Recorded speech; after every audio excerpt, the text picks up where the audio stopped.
Welcome to Tackle Talk Live, a show dedicated to making you a better angler. Your host, V&M General Manager Kevin Jean and Iowa Ranger Pro Staffer Steve Graff will keep you up to date on what's happening on the best lakes in the Arklatex region, with a primary focus on Sam Rayburn and Toledo Bend, two guys who have fished at a high level with Pro-Am experience with ABA, BFLs, Toyota Series, and BASS Opens. Anglers with a wealth of knowledge and willing to share. So pull up a chair, kick back, and see why so many anglers watch Tackle Talk Live. Here are your hosts, Kevin Jean and Steve Graff.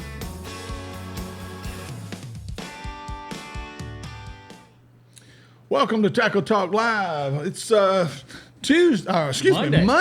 September 13th. 13th, not a Friday 13th. This is a Monday the 13th. That may not be a good thing either, Kevin. Monday the 13th, that's a bad omen as well. Could be. But anyway, we are here on the shores of Sibley Lake in Natchitoches, Louisiana. Welcome you to tune us in today. We appreciate you.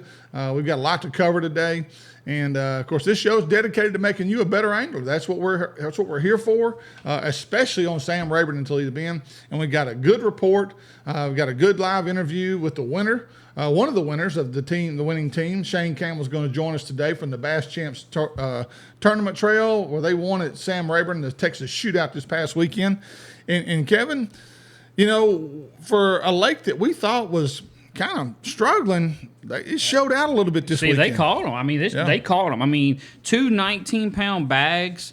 It took right at 14 pounds to get a check. Yeah. So, I mean, in this three-fish tournament this past weekend, so really surprised the weights that showed up this past weekend or yesterday. Tournament was yesterday. You know, with our conversation we had with Albert Collins last week, we just did not expect to see these weights. A couple of heavy bags, I would have said 18 to 20 would have won it. Right. Last week, that's what I predicted. 18 to 20 to win it. Took 19 right at 20 pounds. But we had a lot of we had two 19s, several 18s, had two 10-pounders caught. Wow. Kevin Lazion and Randy. Lazion caught one? Lazion and Despino won big bass with like a 10-3. Oh. So, but there was two 10-pounders caught. What's big bass pay in a Bass Champs? A lot of money. I mean, a lot of money. We're talking $5,000. I've never caught it, Steve. I don't really know. So. Okay. Well, we'll find that out a little bit later on. We'll see how much those guys won.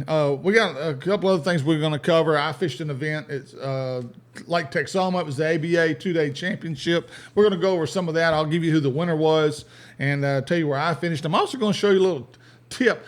Ned rig. It's something that's become a player, not probably in the last year and a half, 2 years, but I'm a little slow learner, so I'm one of those guys that's kind of late to jump on board. But I'm going to tell you, Kevin's more of a drop shot, and he throws the finesse stuff and does a great job with it and has taught me some things that I didn't know.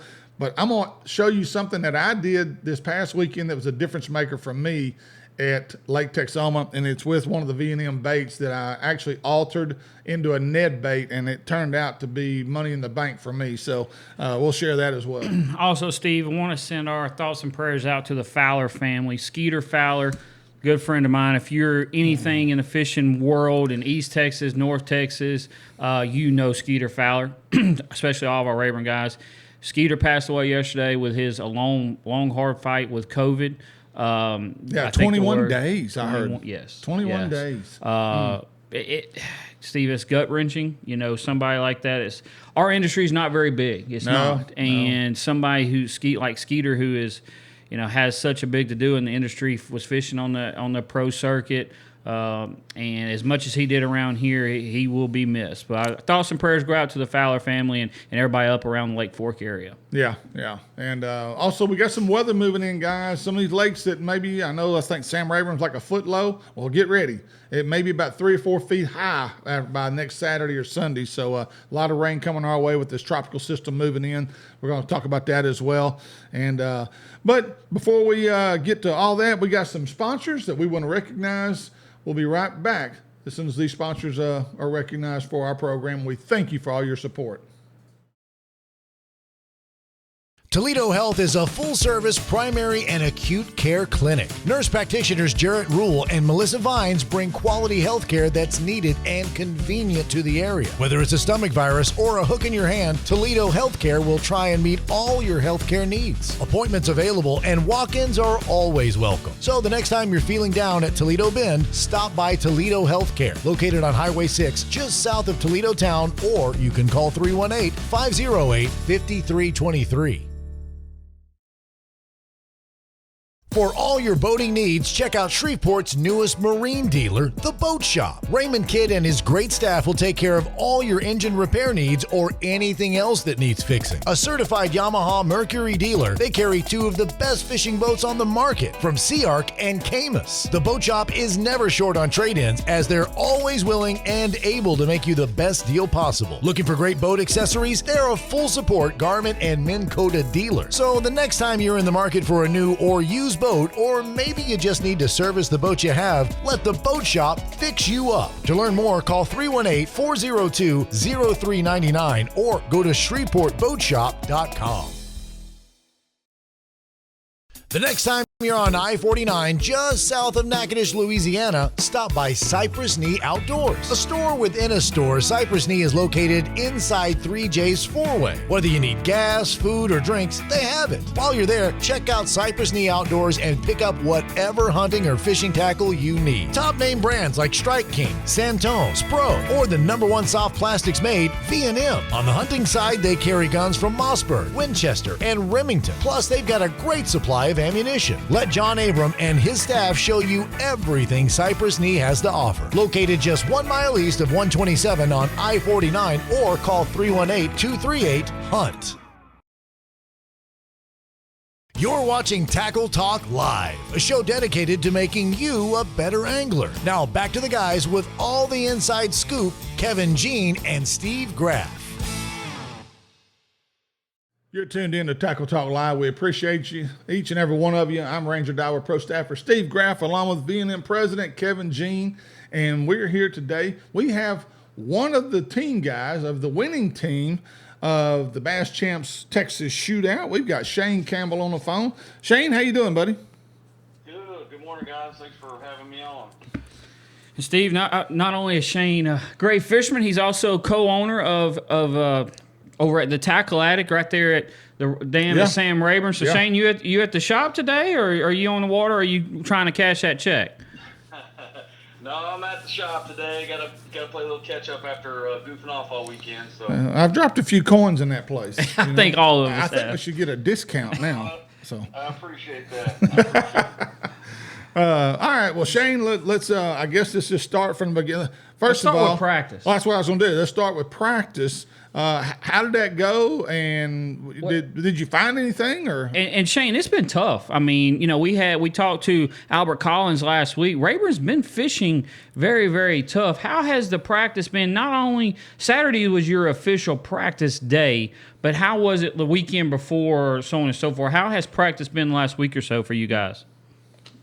Well, I did listen to the show with Albert, and he's absolutely right. It was fishing really tough. I'm a big fan of putting your time in. I spend a lot of time on the water, especially for these big tournaments. So I went out, I think 4 days the week before off limits. Just looking around, a lot of time, a lot of wheel time, graphing. I love to graph. It's sort of what I really like to do. And we had that open last year at the exact same time we had the shootout. So, which you got a top 10 in? Yes, sir. Yes, sir. It was one of the best tournaments I've had on the lake, and Keith did as well. He did really well. Actually, beat me in that one. So, but I kind of knew what I wanted to do and where I wanted to be. So I just kind of went back into those same areas and did a lot of graphing. And before off limits, I actually did find a new spot, and just lucky happenstance. It was actually just graphing around. I saw some fish on side scan, threw over there, caught a 7-pounder, left, never went back to it. I didn't even go back to it on Saturday. Talked about it with Keith. I said, man, I think there's some fish there. We should go start there. So, but going back to practice, Saturday was really tough. I didn't spend a whole lot of time on the water because like I said, I kind of knew what I wanted to do. It was either going to work or it wasn't. I think Keith was out there daylight to dark. He's an animal. Yeah. Well, Shane, one question I got for you. I know like Albert Collins and some other guys that seem to do really well, and I've kind of tried to take a page from their practice habits. Screw lock. Do you use a screw lock when you find fish just to see if they'll bite? What's your philosophy on pre-fishing and scouting?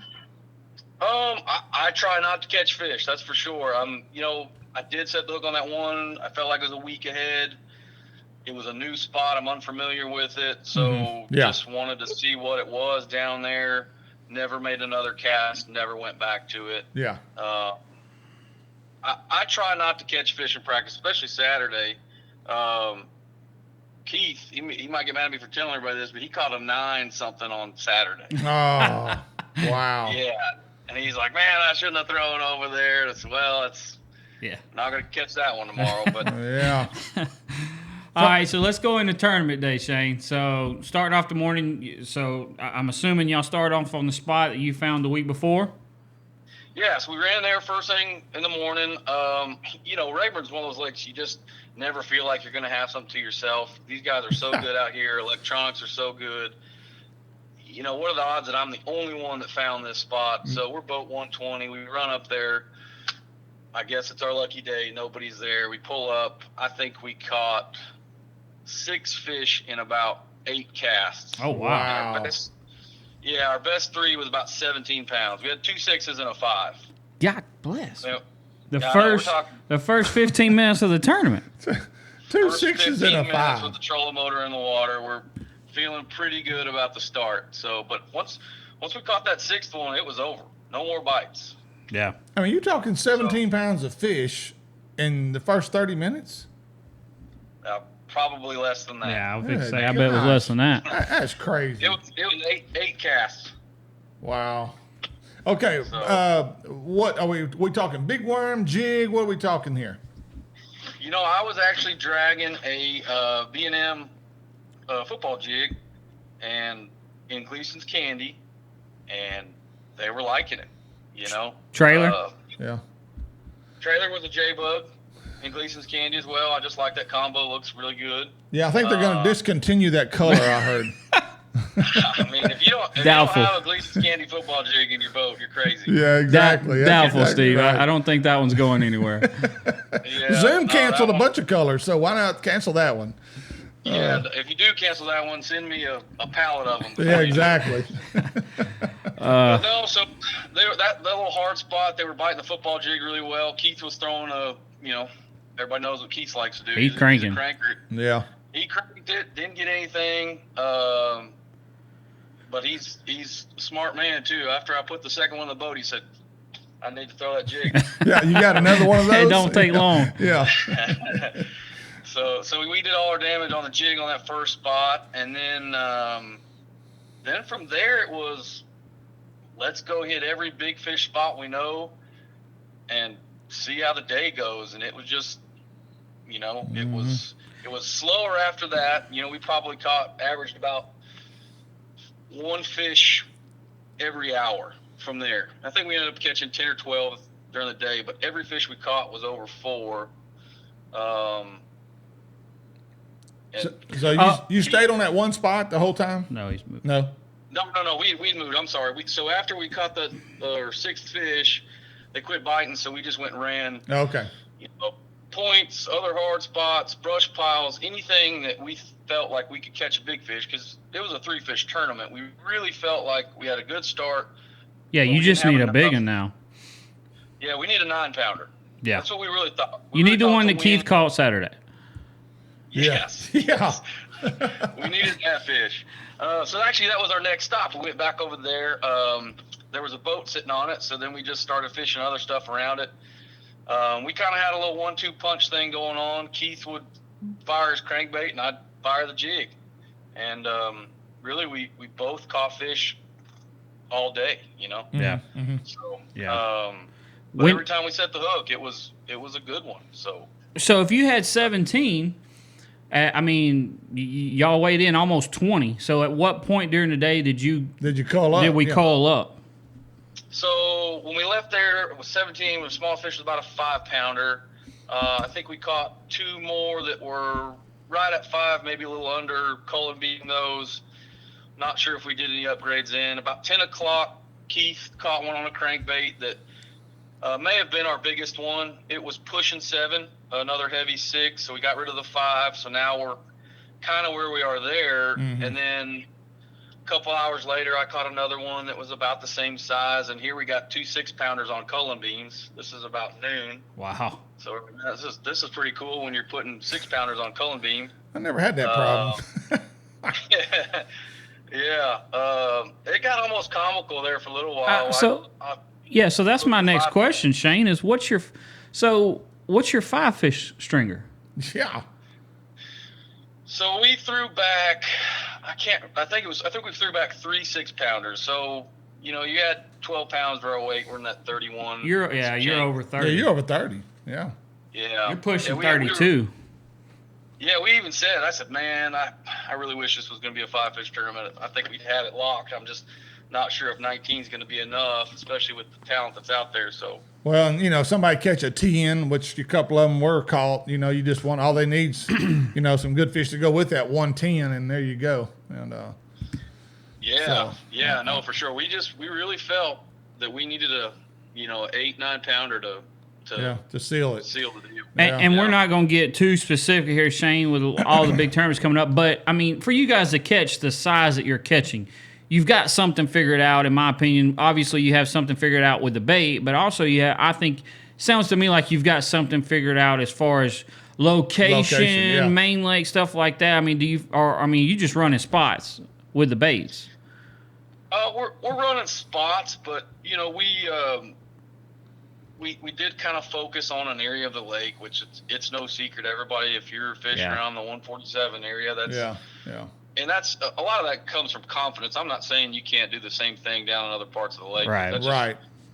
Where we were comfortable and where we've both caught, big fish. So that was it. We're just saying let's run everything that we think we might catch a big fish on, and I do think the bait was a key part of it. Because we try to mix it up, throw some other stuff, and nothing. You go back to Keith's crankbait and the jig I was throwing, and we catch fish.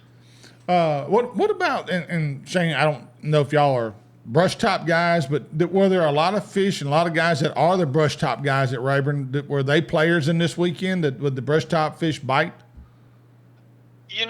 We did catch a few of our key fish out of brush piles. I don't know. I didn't look at all the results, but there were some guys that I was surprised to see didn't do as well, like Albert and Clayton. I really thought they were gonna be a big player in this one. Dwayne Reese is another guy. I think he was gonna be one of my top. He just catches them this time of year. He's really good. He's got something figured out. So I was surprised to see that more people didn't catch them out of brush. And I don't think the brush pile bite was epic by any means. Right. Now, Shane, give me your overall opinion on the tournament as far as, Todd Driscoll and Sean Malone had 1954 in second. If it took right at 14 pounds to get a check, did you think overall that, people would catch them like they did? I didn't. I knew it would take some weight. It always does. It's Rayburn. Somebody's going to catch absolutely. A big bag of fish. The top weight's going to be big. But I thought it was going to drop off after that. They caught them really well, and I think what helped that was actually those little cool fronts. We had some cooler nights. Yeah. Water temperature dropped about 5 or 6 degrees, and I think it made it a little bit better. Yeah, I know. I was at Lake Texoma this past weekend for a 2-day deal, and it dropped 4 degrees from like 88 to 84, 83.6, and in 2 days. And I was like, wow. And so those little cold fronts, I think it turns them on, doesn't it?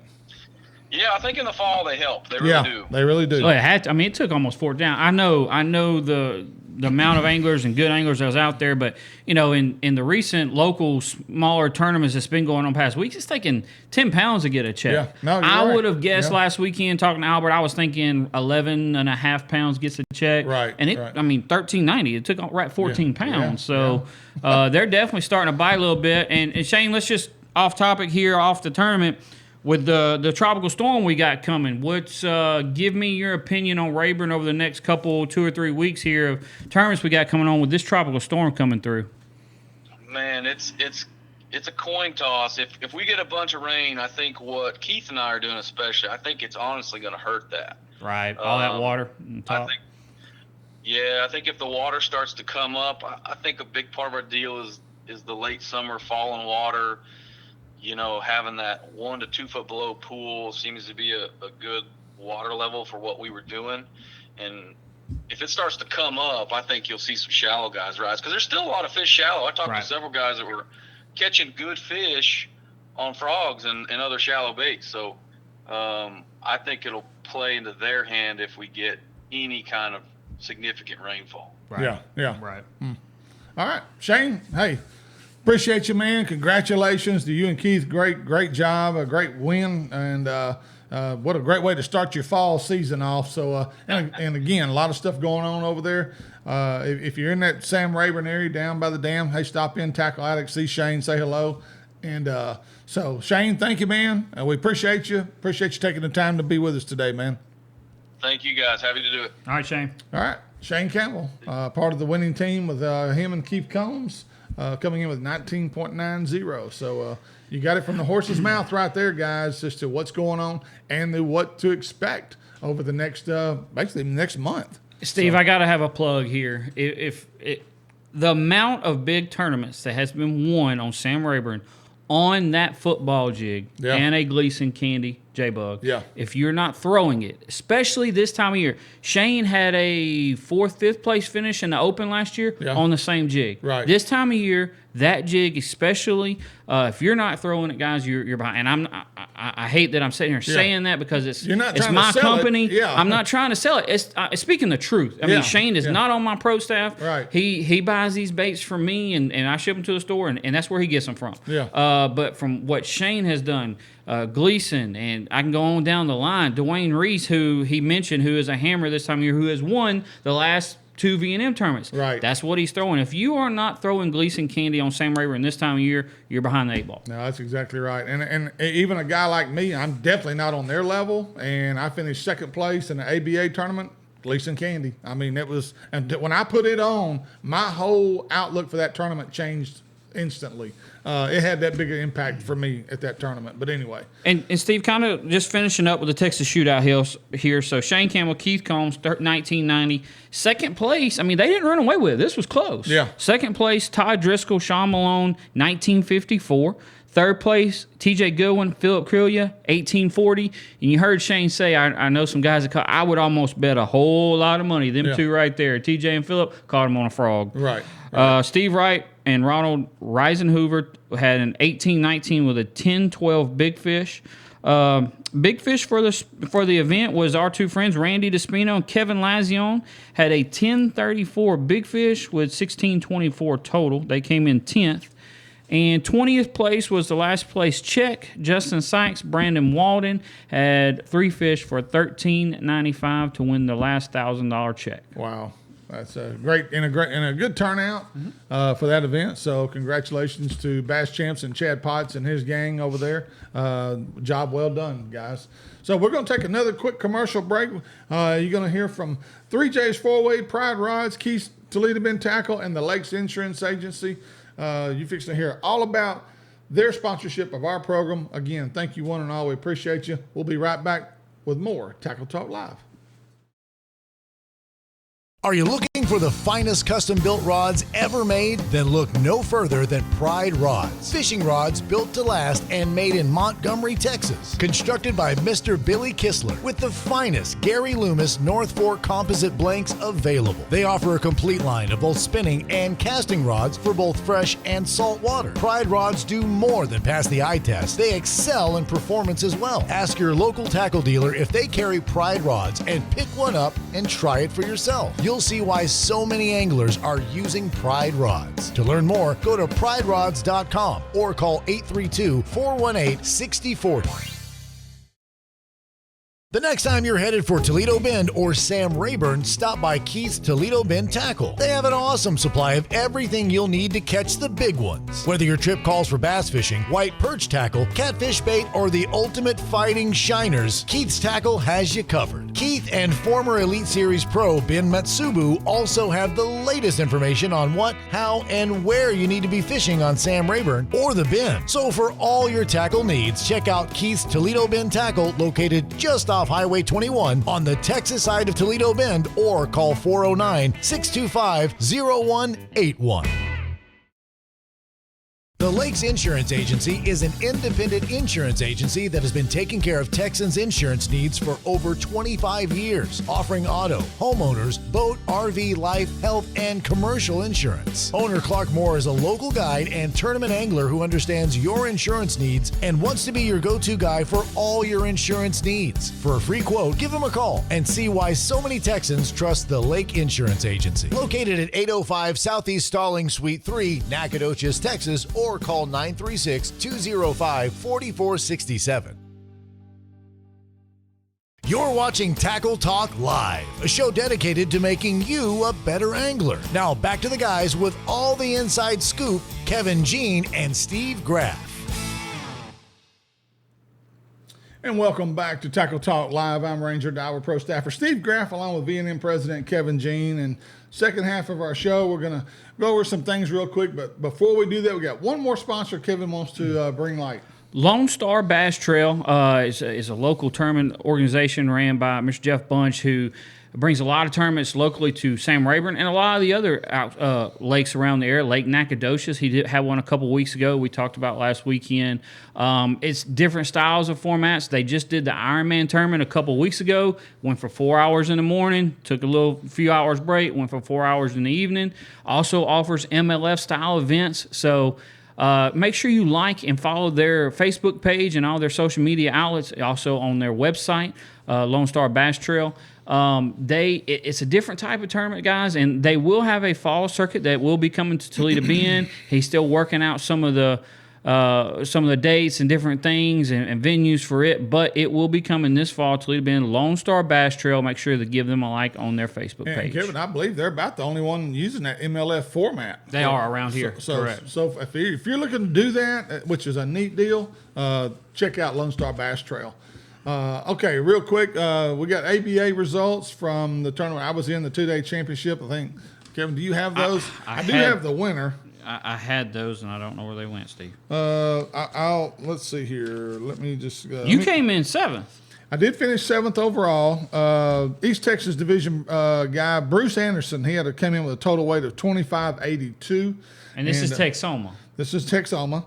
Yeah. And so it was a good event. It was a tough event. The lake definitely didn't fish like Sam Rayburn, which it never does, never has. But it's more of a body of water where finesse techniques really seem to come in. It's a lot of rock, no vegetation, very, very little wood. It's strictly a rock lake. And they fish differently, Kev. I mean, you gotta adapt if you're gonna be a player there.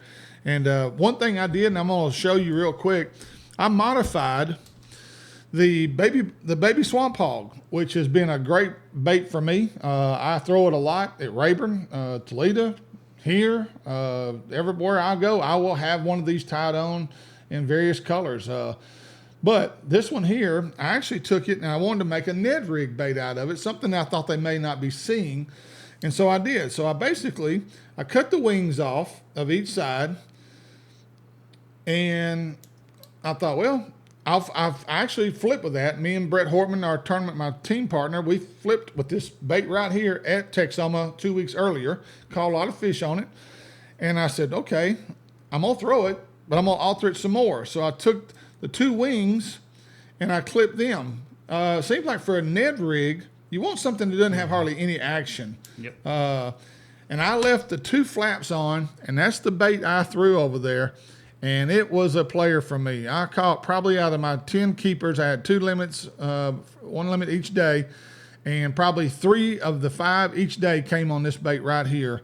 Right. And I threw green pumpkin. I didn't dip it. I know some friends of mine that were there. They did dip. I didn't. I never dipped any of them. I kept them just pure green pumpkin, and it worked. It's something, if you're a Ned rig guy and you want to try something a little unique, and try that. Sometimes being creative can separate you from a lot of people, and I think that it was a player for me, and it helped separate me over there at Texoma. So, for the tournament schedule coming up, still a very busy time of year. This weekend is the 2-day BFL on Sam Rayburn. Will be an interesting event, Steve, with this weather we have coming in, all the rain predicting to come to our area. So, and as Shaine Campbell alluded to a while ago, that will change the bite on Sam Rayburn. So we'll be interested to see how those weights look this coming weekend. Yeah. The very next weekend on Sam Rayburn as well is the V&M tournament. We're going out at Humphrey Pavilion. It will be a trailering event. It will be on Saturday. I know a lot of the years in the past it's been on Sunday. It will be on Saturday this year. Outlaw Outdoors, again, is running that event for us. You can register on the Outlaw Outdoors page. And I know also that weekend is the TTO as well, right, Steve? Yeah, we'll be at Lake Palestine, however you want to say it. Depends on, I guess, what neck of the woods you're from. East Texas, we say Palestine. Over here in Louisiana, they say Palestine. But anyway, it is what it is, and it's to me, that lake fishes. You got two halves. It reminds me of the lake up by Texarkana, Wright Patman. You can go way up it and fish up the lake, or you can stay south on the main lake, and that's kind of the way Palestine lines up for me. I've done really well there on the main lake. And then there's other guys that are going to run way up it. You better know where you're going if you're going over there to that body of water, because on the far end of Palestine, it's very stumpy, and you better know where you're at because you can tear some stuff up. It's known for tearing a lot of stuff up over there. So if you're going that way and you're fishing that PTTO, be careful because there's, and especially with the water. Now the water may be up by the time we get there. Hopefully it will be. So as this tropical system comes through, going to drop some rain on us. But anyway, that lake can fish small. We'll see how it goes, Kevin. I'm kind of looking forward to going over there. And just a reminder, October 1st is the registration day for the Brandon Belt Fishing Tournament, first week of February 2022. October 1st is the registration day. They're allowing 400 boats. Steve, what's your prediction for this thing filling up? It's $100,000 first place, huge payout, biggest payout that ever came to East Texas for a team tournament. 400 boats, Steve. Give me your prediction on how long it takes to fill that. And I'm a skeptical guy because I've seen this is the third or fourth event that I've seen where they've restricted how many boats are getting in them. I don't know if that's a deterrent for people not to call. But so far, none of those tournaments have filled up. None of those tournaments offered $100,000. That may be true, but the money was still pretty good in a couple of them. And I'm just wondering, why is that? Is it time of year? Is it they just don't want to? They're not sure if they want to fish it. They don't want to commit. I don't know. We'll see. Normally, I would have told you within it's 8 o'clock, 8 a.m. October 1st. By noon, that sucker will probably be full. I'm going to say noon. I'm going to say 45 minutes. Yeah. And here's why. And here's what I'm saying. They better have a lot of people answering phones. They're coming. Well, it's on the website. Okay. It's on the website. It's not calling in. We'll have tournament director Ryan Williams on with us the week before. Yeah. So 2 more weeks. Ryan will be on with us, kind of walk everybody through the registration, kind of make sure everybody's on the same page on what to do, all this and that. It's online registration. Again, I'm going to say 45 minutes. And the reason why is there's people coming from everywhere on this one. Right. I know of several elite guys that are fishing it. I know several MLF guys that are MLF Bass Pro Tour guys that are fishing it. Yeah. Steve, the FLW is the week before. The MLF? The MLF Pro Circuit. Oh, okay. Oh. Is the week before. Ooh. So how many of them? Well, no. Yeah. How many of them guys are going to stay and fish it? I know one is Justin Cooper is because he's fishing with me. Yeah. So there you go. He better be staying. There you go. How many of them guys are going to hang over and fish for $100K when they just got through fishing it? Yeah. So I'm going to say 45 minutes. It fills up. We will have Ryan Williams on the week before that, the last week of September, to discuss it, make sure get everybody ready for registration, to walk you through it, so on and so forth. So that's coming up as well. And I think the key to that whole deal, and maybe a couple of the circuits that that have tried this format and have not filled up, I don't know if it was just lack of exposure, lack of people knowing about it, but in today's fishing world, when there's something like that going on, fishermen talk. Yeah. If there's one thing we do, we're worse than a bunch of women or hens in a hen house. We're going to talk. So we're going to pass the word. Hey, man, there's a big tournament. Word spreads quickly. Again, I hope it does fill up in the time frame Kevin's talking about. We'll see how that works out. And the thing that's going to be a plus for that, they're looking to come out with a circuit. The same guy looking to start a circuit. We're going to try to get Ryan to allude to that a little bit more when we have him on the end of September. He dropped hints about it last time he was on the show with us in the end of July, talking about a small circuit that does it. It's in East Texas only, with the championship paying $250,000. Yeah. That'll get people's attention real quick. So those guys that are fishing all this other stuff, now you're fixing to get to the point where, okay, now where's my best opportunity here, to get a check? Let's be honest. Most guys don't go into this, Kevin, looking to win. They're looking to get a good check and place high and do well. For a decent entry fee. Yeah, there's very few anglers out there, especially on Rayburn, when we know who those sticks are, that I know for me, when I back my boat in the water, sure, I want to win as much as anybody. But there's guys over there with a lot more experience than me and a lot better at Rayburn than I am at Rayburn. So I just want to get a check. But that's my philosophy. So if you get lucky and get the right bites, hey, next thing you know, there you are. But, yeah, I think people are going to have to make a decision this next year once the schedules come out. Yeah, that circuit will be – if he does that circuit, it'll be 2023. Yeah. It'll be 2022. If everything lines up, there's no way it can be 2022. Okay, yeah. Now he might start in the fall or winter of 2022, right. But it would be a 2023 circuit. So, and I'm glad you just said that, because that's the word that some of us fishermen have been talking about. Some of you circuit tournament directors, you need to start looking at November, December, starting your circuits instead of starting them in January all at the same time. Whoever does that, I really feel like you're going to get a leg up on other circuits, because if they all wait and start in January, you already got 1 or 2 tournaments in the books by December, and the circuit's in full swing. So I'm just telling you, a lot of guys are feeling this way, and it's going to force them not to have to choose. That'll help you. Whoever starts that is going to do really well doing that. But anyway, that's my opinion. Again, it will be interesting to hear what Ryan has to say when he comes on with us a couple weeks. Yeah. So looking forward to that. And again, we appreciate you this week. Once again, thank you for tuning us in. I just want to leave you with this for this week. Don't be afraid to experiment. Don't be afraid to think outside the box, because that's exactly what I did this past week at Texoma that helped me with the 7th place finish. And I was only 2 or 3 bites away from possibly winning that, all because I did something different that I've never done before. And I was kind of proud of that, the fact that, hey, I did do something a little different. I didn't throw the traditional stuff that you throw with that, and I think it made a difference. So don't be afraid to experiment. Try things a little different. That's how you learn. That's how new baits are created every day. So now Kevin's not going to go out and market what I just cut up. But anyway, if he does, we're going to call it the SG special. You better have some Gleason candy going to Rayburn's, all I'm going to say. There you go. Thank you for tuning us in. We appreciate you. We'll see you next Monday right here, our new time, 11 o'clock. Tell everybody about us. We're looking forward to seeing you then. Have a great week, everybody.